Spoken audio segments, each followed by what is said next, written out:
The IWW is a radical organization for workers. Our basic idea is that our society is divided into classes. There are some people who own everything and are constantly making life worse for the rest of us. And it's the job of everyone else on this side to try to improve our lives and eventually get rid of those parasites. Any leader is always going to want more power.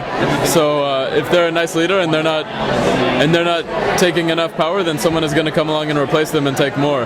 So we have to work to not have any benevolent masters. And how long have you been at Wobbly?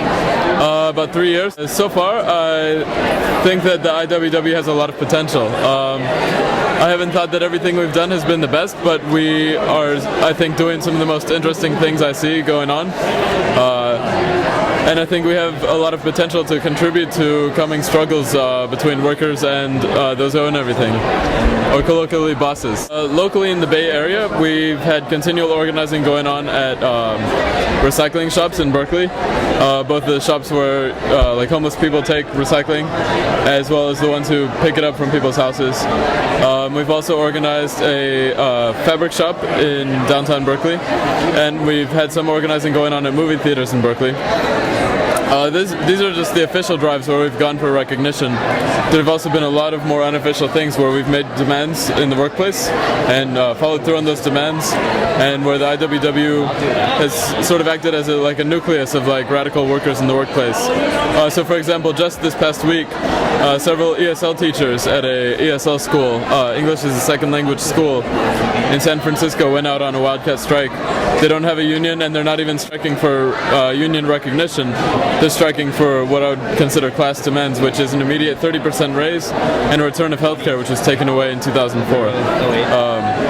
And I think one of the important things about the IWW is that we recognize that if workers have the strength to impose those things on the boss, they don't need official recognition, and they can get it anytime they want with any sort of contract that they want. And that you only need a contract like that when you're weak and you haven't built enough solidarity with your coworkers to impose what you want on the boss. Now, and what do you think about labor law in the United States? Well, I think it's a pile of horse crap.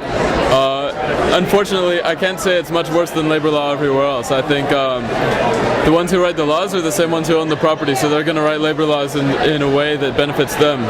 And I think one of the tendencies we've seen in the United States, along with everywhere else, is to go from the law considering unions as illegal conspiracies of workers towards a law where it recognizes the place of unions, and it specifically tries to encourage corrupt leaders growing up within unions, so that the unions don't get too out of control and the unions can actually control the workers. Now let me ask you a question. How is the IWW different from other unions? Alright. Sorry about that. All right. I'd say one of our big differences is that we believe that the workers and the employers have nothing in common. There's never going to be peace as long as some people own, skyscrapers and other people are living on the streets.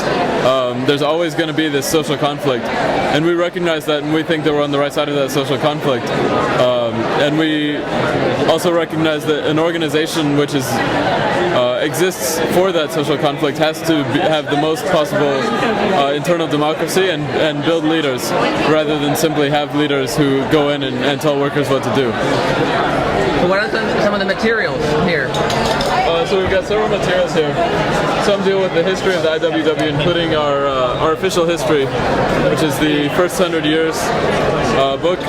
And this is interesting because it talks a lot about different IWW organizing, even where it wasn't historical, where it didn't make it into the books that historians write, but where it had a very interesting impact. Another book, which is not written by an IWW member, but is very influential on us today, is called Punching Out by Martin Glaberman.